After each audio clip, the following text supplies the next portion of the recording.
looking at this differential equation, and again, keeping in mind that the only two methods we have are for it to be separable or first order linear. Looking at this, I know it's first order because I have a single prime. It's not a second derivative of anything. And I then can check that it's linear. Since x prime, that's our derivative term, now I would be looking at all of the other pieces to see if everywhere else that the x shows up, that it has an exponent of 1, which it does. This is my only piece. So I know that it's first order linear.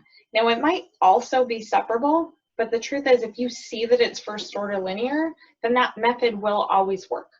So if I were going to approach this as a first order linear problem, the first thing that we need to do is to put it in our standard form. And standard form for first order linear means I'm going to need x prime plus something times x is equal to something, where that's my p and that's my q. Because this x prime is not by itself, the first thing that we'd have to do is to divide every term by t so that we can get it into our standard form. So I would divide this term by t, I would divide this term by another t, so I'd have a t squared down here, and I would divide this term by t. So if we simplify that, then we would end up with x prime plus 1 over t squared is equal to t.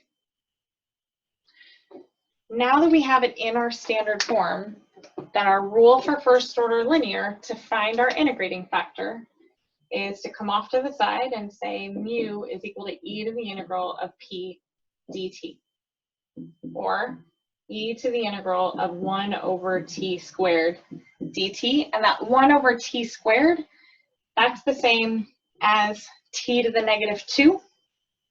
So if I integrate that, I'll have negative 1 over t. So I'll have e to the negative 1 over t. That's now my integrating factor that I would go ahead and multiply each term by e to the negative 1 over t. By the way, I think I made a terrible problem, and when we get to the integral over here, it's going to be dreadful. So you can decide whether we actually want to finish it off or not. We're going to need a little bit more space here. So I'm multiplying every term by mu, which means I'll have e to the negative 1 over t x prime plus 1 over t squared e to the negative 1 over t x is equal to e to the negative 1 over t times t dt.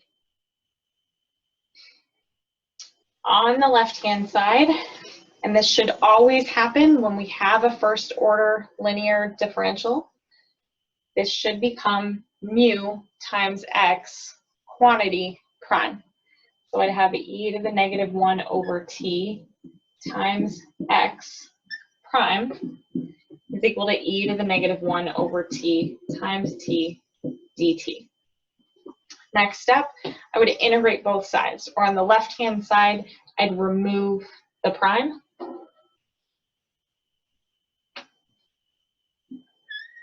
And over here, I would be integrating. I also realized that I put a dt up here where it didn't belong. I just knew we were going to integrate on that side, and my brain put it there. But that's what we are now down to. I will be really honest. I made this problem up, and I'm not even sure that this is something that we can integrate. So I could try, or I could pick a problem from the textbook where I know for sure we're going to end up with something we can integrate, or I can go back and change the original problem. I'm going to vote for going back and changing our original problem so that we end up with something nice over here. So I'm going to go back to the beginning,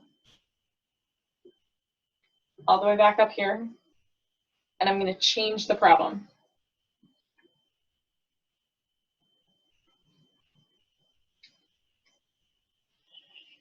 And I'm going to make this start out as a 1 over t, which would have made this a 1 over t squared, which would have made this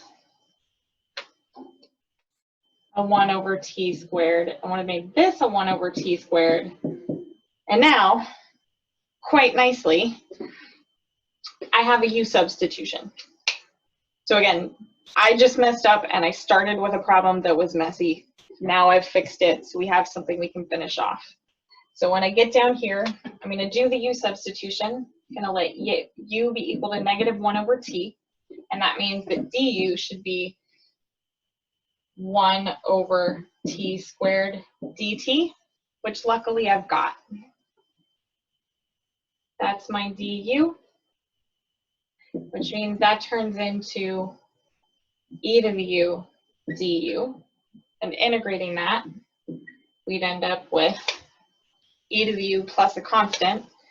And since u was negative 1 over t, I'm going to get e to the negative 1 over t plus a constant. One thing that happens a lot when we're doing the first order linear differential equations with integrating factors, when we get to the end, it actually happens pretty often that something over here matches our mu, which means that when we solve to get x by itself, by dividing both sides by e to the negative 1 over t, it's going to cancel out here. So I'll have e to the negative 1 over t divided by e to the negative 1 over t, or 1, plus, here's my c, e to the negative 1 over t. Or we could also rewrite that as x is equal to 1 plus c e to the 1 over t.